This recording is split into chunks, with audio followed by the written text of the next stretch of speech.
கிறிஸ்துவுக்குள் அன்பானவர்களே, ஆண்டவரும் இரட்சகருமாகிய இயேசு கிறிஸ்துவின் நேற்று இன்ப நாமத்தில் அன்பின் வாழ்த்துக்கள். நாம் தொடர்ச்சியாக பகலுக்குரியவர்களாகிய நாம் என்ற தலைப்பிலே நேற்றைய தினம் பார்த்தோம். நாம் விழித்துக் கொண்டு தெளித்தவர்களாய் இருக்க வேண்டும் என்பதை குறித்து நாங்கள் தியானித்தோம். இந்த நாளில் நாங்கள் பார்க்க போற காரியமானது ரோமர் 13ஆம் அதிகாரம் 12வது வசனத்திலே அந்தகார கிரியைகளை ஒழித்து விட வேண்டும்.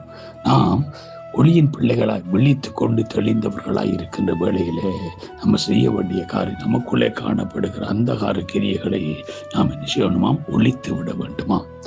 12ஆம் வசனம் சொல்கிறது, 13:12, இரவு சென்று போயிட்டு பகல் சமீபமாயிற்று, ஆகையால் அந்தகாரத்தின் கிரியைகளை நாம் தள்ளிவிட்டு ஒளியின் ஆயுதங்களை தரித்துக் கொள்ள கடவோம். ஆமேன். பிரியமானவர்களே, நம்மிடத்தில் காணப்படுகிற அந்தகார கிரியைகள் நம்மளை என்ன செய்ய விடாது? நாம் ஒளியின் ஆயுதங்களை தரித்துக் கொள்ள நம்மளை விடாது.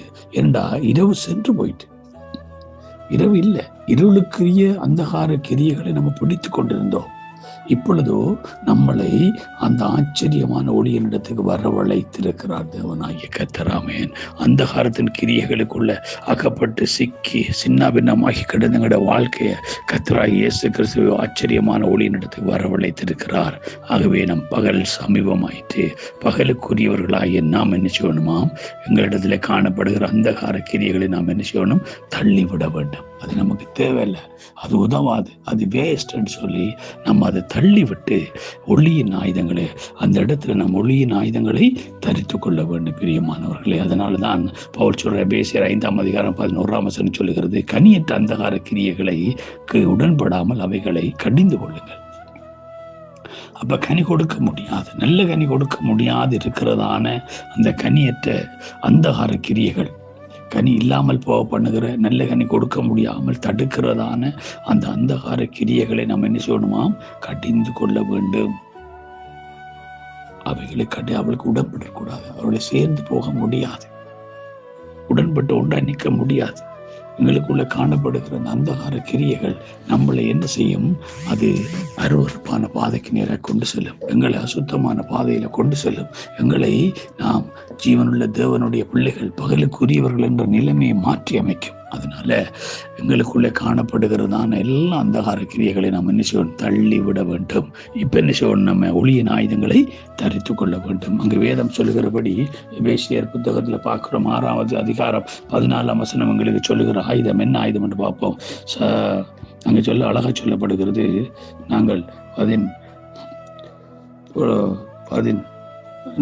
6ஆவது அதிகாரம்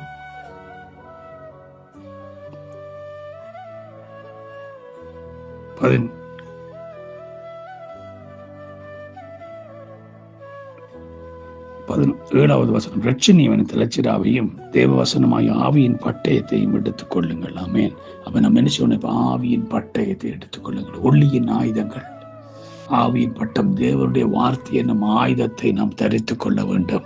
தேவனுடைய ஆயுதம் நம்முடைய கரங்களுக்குள்ள வர ஆரம்பித்தா எங்களுக்குள்ள வேற எந்த அந்தகார கிரியைகள் இருக்காது. அந்தகார கிரியைகளை தள்ளிவிட்டு அந்த ஒளியின் ஆயுதத்தை நம்ம பிடித்தோம்னா, இருபுறமும் கருக்குள்ள பட்டயமாகி அந்த தேவனுடைய வார்த்தையை நாம பிடித்து கொள்ள ஆரம்பித்தோமா இருந்தா நமக்குள்ள எந்த காரியமும் நம்மளை அணுகாது. அல்லேலூயா. நாங்கள் அவனை எதிர்த்து நிற்கவும் சகலத்தையும் செய்து முடித்தவர்களாய் திராணி உள்ளவர்களாய் நிற்கும்படிக்கு அந்த ஆயுதம் எங்களுக்கு பலன் கொள்ள செய்யும். ஆயுதங்களை பாதுகாக்கும், ஆயுதங்களை எதிரியோடு யுத்தம் பண்ணும். ஆகவே இந்த காலை வேளையிலே நம்ம ஒவ்வொருவரும் அந்தகார கிரியைகளை ஒழித்துவிட்டு ஒளியின் ஆயுதங்களை தரித்துக் கொள்ள கர்த்தர் தாமே கிருபை செய்வாராக. God bless you all.